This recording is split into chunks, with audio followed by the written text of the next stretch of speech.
भाभी जैसा कर रही हैं वैसा भुगत भी तो रही हैं। रेखा अपनी ससुराल से एक दिन अपनी मम्मी कमला देवी से मिलने आई तो अपनी भाभी शीला को उनके कमरे में झाड़ू लगाता देखकर आश्चर्य से वह अपनी मम्मी से बोली, भाभी आपके कमरे में कब से झाड़ू लगाने लगी? ये तो कभी आपके कमरे में झाड़ू लगाती ही नहीं थी। तब कमला देवी मुस्कुराते हुए बोली, पिछली बार जब तू मुझसे मिलने आई थी तब बहू ने तेरी बात सुन ली थी, जिससे सुनकर वह शर्मिंदा होकर मेरे कमरे में झाड़ू लगाने लगी।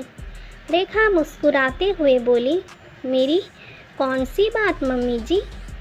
वही जो तूने मेरे झाड़ू लगाने वाली बात पर सुनकर कही थी। कमला देवी ने उसे याद दिलाते हुए कहा। तब रेखा को वह बात याद आ गई थी। जब वह पिछली बार अपनी मम्मी से मिलने आई थी उस वक्त उसकी मम्मी अपने कमरे में झाड़ू लगा रही थी। झाड़ू लगाने के बाद जब वह रेखा के पास बैठी तब वे दुखी स्वर में रेखा से बोली, बहू मेरे कमरे में झाड़ू भी नहीं लगाती, जिससे इस उम्र में भी मुझे अपने कमरे में खुद ही झाड़ू लगानी पड़ती है। मेरे भाग्य में तो बहू का सुख भी नहीं है। मम्मी की बात सुनकर रेखा बोली, मम्मी भाभी के भाग्य में भी बहू का सुख कहाँ है? भाभी जैसा कर रही हैं वैसा ही भुगत भी तो रही हैं। देखो बहू के होते हुए वे भी भाभी अपने कमरे में खुद ही झाड़ू लगा रही हैं। यदि भाभी आपकी सेवा करती तो आज उनकी बहू भी उनकी सेवा करती, उनसे अलग होकर ना रहती। संयोग से उसकी भाभी शीला ने कमरे में झाड़ू लगाते वक्त रेखा की बात सुन ली थी। शीला बेहद स्वार्थी स्वभाव की औरत थी, जो ना तो कभी अपनी सास के कमरे में झाड़ू लगाती थी और ना ही उनके कपड़े धोती थी।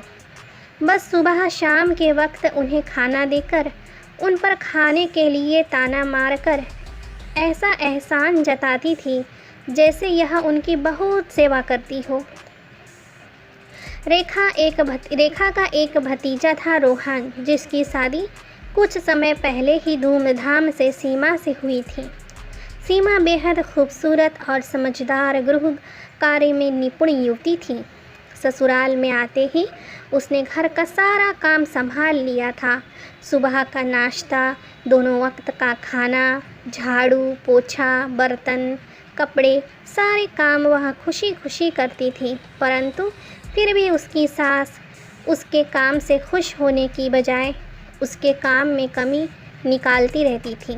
कभी कहती, तूने झाड़ू अच्छी तरह नहीं लगाई, कभी उसके धुले हुए कपड़ों में यह कहकर ये तो साफ नहीं धुले कमी निकाल देती थी, जिससे दुखी होकर सीमा अपने पति के साथ घर की ऊपरी मंजिल पर सास ससुर से अलग रहने लगी थी।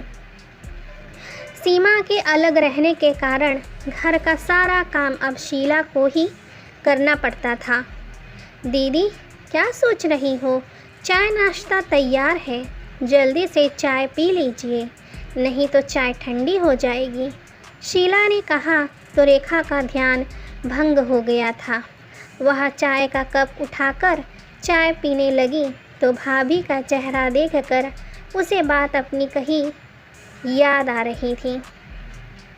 भाभी जैसा कर रही हैं वैसा ही भुगत रही हैं। शायद बहू उन्हें देखकर बदल जाए, यही सोचकर वह रेखा की बातें सुनकर अपनी सास के कमरे में झाड़ू लगाने लगी थी। आपको क्या लगता है दोस्तों, क्या शीला सच में बदल गई थी? लाइक कमेंट करके ज़रूर बताएं। चैनल पर नए हो तो सब्सक्राइब करना बिल्कुल भी ना भूलें। कहानी सुनने के लिए आपका बहुत बहुत धन्यवाद।